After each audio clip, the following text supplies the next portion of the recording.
ಬೆಂಗಳೂರಿನ ಮೂಲೆ ಮೂಲೆಗೂ ಪ್ರಯಾಣಿಕರ ಸಾರಿಗೆ ಅವಶ್ಯಕತೆಗಳನ್ನು ಪೂರೈಸುತ್ತಾ ನಗರ ಹಾಗೂ ಎಲ್ಲಾ ಭಾಗಗಳಿಂದ ಆಗಮಿಸುವ ಜನರಿಗೆ ಜೀವನಾಡಿಯಾಗಿ ಮಹಾನಗರ ಸಾರಿಗೆ ಸಂಸ್ಥೆ ವತಿಯಿಂದ BMTC electric bus Tata motors ಕಂಪನಿಯ ಸಹಯೋಗದೊಂದಿಗೆ ಎಲೆಕ್ಟ್ರಿಕ್ ಬಿಎಂಟಿಸಿ ಬಸ್ಗಳನ್ನು ಕರ್ನಾಟಕದ ಮುಖ್ಯಮಂತ್ರಿಗಳಾದ ಸಿದ್ದರಾಮಯ್ಯನವರು ಬೆಂಗಳೂರಿನ ವಿಧಾನಸೌಧ ಆವರಣದಲ್ಲಿ ಚಾಲನೆ ನೀಡಿದರು. ಬಿಎಂಟಿಸಿ ಮತ್ತು ಟಾಟಾ ಮೋಟಾರ್ಸ್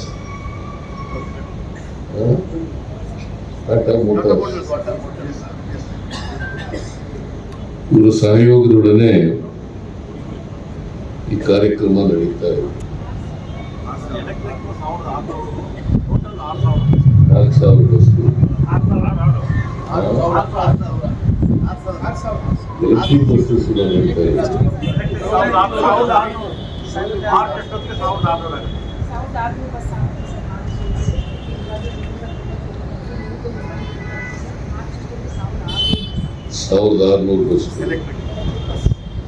ಸಾವಿರದ 600 ಎಲೆಕ್ಟ್ರಿಕ್ ಬಸ್ಗಳನ್ನ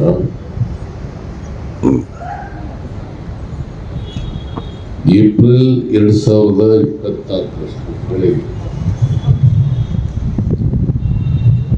ಇಷ್ಟು ಬಸ್ಸುಗಳು ಬೆಂಗಳೂರು ನಗರ ಸಾರಿಗೆ ಸಂಸ್ಥೆಯಲ್ಲಿ ಸೇರ್ಪಡೆ ಆಗ್ತಾ ಇದೆ. ಎಲ್ಲ ಬಸ್ಸುಗಳು ಒಂದು ಸಂತೋಷ ಏನಪ್ಪಾ ಅಂತಂದ್ರೆ, ಧಾರವಾಡದಲ್ಲಿರ್ತಕ್ಕಂಥ ಟಾಟಾ ಮೋಟಾರ್ಸ್ ನವರೇ ತಯಾರು ಮಾಡ್ತಕ್ಕಂಥ ಬಸ್ ನಮ್ಮ ರಾಜ್ಯದಲ್ಲೇ ತಯಾರಾಗ್ತಕ್ಕಂಥ ಬಸ್ಗಳು. ಇದರಿಂದ ಸಾರಿಗೆ ಸುಗಮ ಆಗೋದ್ರ ಜೊತೆಗೆ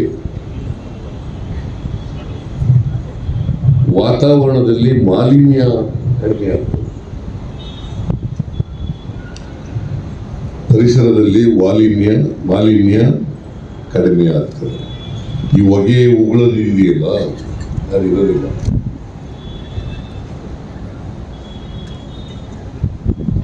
ಜೊತೆಗೆ ನ್ಯೂಸೆನ್ಸ್ ಕೂಡ ಕಡಿಮೆ ಆಗ್ತದೆ. ಸೊ ಎಲ್ಲ ಕಾರಣಗಳಿಗೋಸ್ಕರ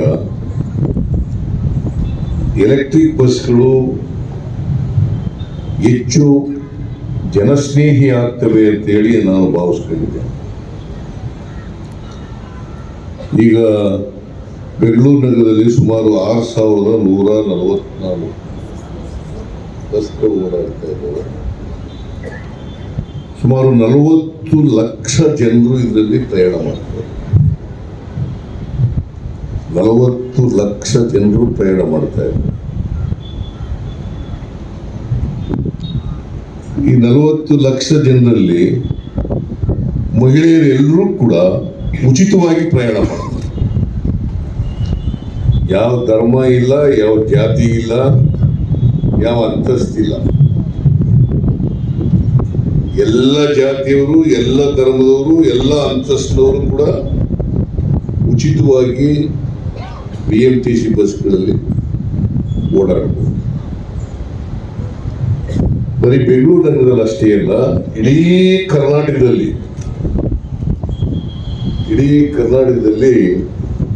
ಓಡಾಡಬಹುದು. ಈಗಾಗಲೇ ರಾಮಲಿಂಗ ರೆಡ್ಡಿ ಅವರು ಹೇಳಿದ್ರು, 120 ಕೋಟಿ ಮಹಿಳೆಯರು ಉಚಿತವಾಗಿ ಇಡೀ ರಾಜ್ಯದಲ್ಲಿ ಪ್ರಯಾಣ ಮಾಡ್ತಾರೆ. ಇದರಿಂದ ಅವರಿಗೆ ಬಸ್ಸು ಕೊಡ್ತಿದ್ದಂತ ಹಣ ಉಳಿತಾಯ ಆಗ್ತದೆ ಅಲ್ವಾ? ಉಳಿತಾಯ ಆಗುತ್ತಾ ಇಲ್ಲ? ಯಾರ್ಯಾರು ಮಹಿಳೆಯರು ಇಲ್ಲಿ ಫ್ರೀಯಾಗಿ ಟ್ರಾವೆಲ್ ಮಾಡ್ತೀರಿ ಹೇಳಿ ನೋಡೋಣ. ಏನ್ ಕಾರಿರೋರೇ ಇದ್ದೀರಾ ಇಲ್ಲಿ? ಯಾರು ಕೈ ಎತ್ತಲ್ವಾ?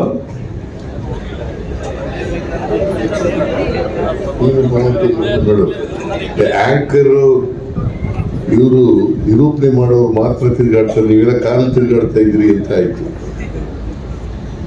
ಇದು ಕಾರಲ್ಲಿ ತಿರುಗಾಡೋರ್ಗಲ್ಲ, ಯಾರು ಬಸ್ನಲ್ಲಿ ತಿರುಗಾಡ್ತಾರೆ, ಮೊದಲಿಂದ ಬಸ್ನಲ್ಲಿ ಓಡಾಡ್ತಾರೆ ಇದ್ದಾರೆ, ಅವ್ರಿಗೆ ಇದು ಉಪಯೋಗ ಆಗ್ತಕ್ಕಂಥದ್ದು. ಇಲ್ಲಿ ಬಂದಿರ್ತಕ್ಕಂಥ ಮಹಿಳೆಯರು ಹೆಚ್ಚಾಗಿ ಈ KSRTC ಬಸ್ನಲ್ಲಿ ತಿರುಗಾಡದೇ ಇರೋ ಅಂತ ಇರಬೇಕು. ನಿಂತಿದ್ದಾರೆ. 120 ಕೋಟಿ ಮಹಿಳೆಯರು. ಜೂನ್ 11ರಲ್ಲಿ ಪ್ರಾರಂಭ ಆಯಿತು ಈ ಕಾರ್ಯಕ್ರಮ. ವಿಶೇಷವಾಗಿ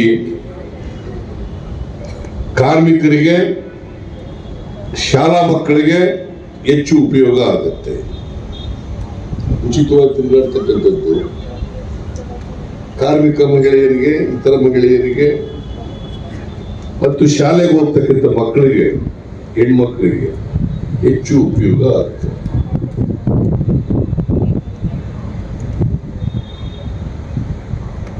ಹಿಂದೆ ಯಾವ ಸರ್ಕಾರನೂ ಕೂಡ ಮಾಡಿರಲಿಲ್ಲ. ಮಹಿಳೆಯರಿಗೆ ಉಚಿತವಾಗಿ ಪ್ರಯಾಣ ಮಾಡ್ತಕ್ಕಂಥ ಕಾರ್ಯಕ್ರಮ ರೂಪಿಸಿರ್ಲಿಲ್ಲ ಯಾರು ಕೂಡ. ಕೆಲವರು ಟೀಕೆ ಮಾಡ್ತಾರೆ, ವಿರೋಧ ಪಕ್ಷದವರು ಟೀಕೆಗೋಸ್ಕರ ಟೀಕೆ ಮಾಡ್ತಾರೆ. ನಾನು ಅವ್ರಿಗೆ ಕೇಳ್ತೇನೆ, ನಿಮ್ ಕಾಲದಲ್ಲಿ ಯಾಕ್ರಿ ಮಾಡ್ಲಿಲ್ಲ? ಟೀಕೆ ಮಾಡೋದು ಬಹಳ ಸುಲಭ, ವಿರೋಧ ಪಕ್ಷದಲ್ಲಿ ಇಟ್ಕೊಂಡು. ನಿಮ್ ಕಾಲದಲ್ಲಿ ಅಧಿಕಾರದಲ್ಲಿದ್ದಾಗ ಮಾಡಿದ್ರಾ? ಮಾಡಿರ್ಲಿಲ್ಲ. ಮತ್ತು ಮಹಿಳೆಯರು ಅವ್ರಿಗೆ ಉತ್ತರ ಕೊಡಬೇಕಲ್ಲ. ಮಹಿಳೆಯರು ಅವ್ರಿಗೆ ಉತ್ತರ ಕೊಡೋದು ಅಂತಂದ್ರೆ, ಮುಂದಿನ ಚುನಾವಣೆಯಲ್ಲಿ ನಮ್ಮ ಸರ್ಕಾರಕ್ಕೆ ನಿಮ್ಮ ಆಶೀರ್ವಾದ ಮಾಡೋದ್ರ ಮೂಲಕ ಅವರಿಗೆ ತಕ್ಕ ಉತ್ತರವನ್ನು ಕೊಡ್ಲಿಕ್ಕೆ ಸಾಧ್ಯ. ಇದು ಆಗ್ಬೇಕು.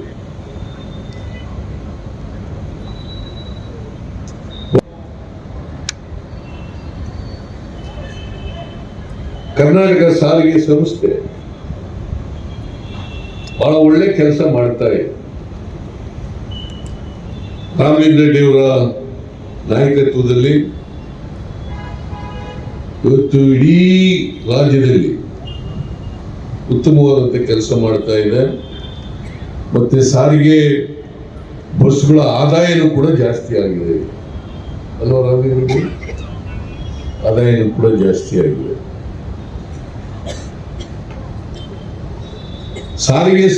ಸಾರಿಗೆ ಬಸ್ಗಳು ಲಾಭ ಮಾಡಬೇಕು ಅನ್ನೋದು ಸರ್ಕಾರದ ಉದ್ದೇಶ ಅಲ್ಲ. ಅದಂತೇಳಿ ನಷ್ಟ ಮಾಡಕ್ ಹೋಗ್ಬಾರ್ದು. ಯಾಕಂದ್ರೆ ಜನರು ಪುಕ್ಕಾಟೆ ತಿರುಗಾಡೋದ್ರ ಜೊತೆಗೆ ಪುರುಷರೆಲ್ಲ ದುಡ್ಡು ಕೊಟ್ಟು ತಿರುಗಾಡ್ತಾರೆ. ಅದಕ್ಕೆ ನಷ್ಟ ಆಗ್ಬಾರ್ದು. ವರದಿ ಚಿರಂಜೀವಿ ಸುಪ್ರೀತ್, ವಿಸ್ಮಯ ಮಾಧ್ಯಮ, ಬೆಂಗಳೂರು.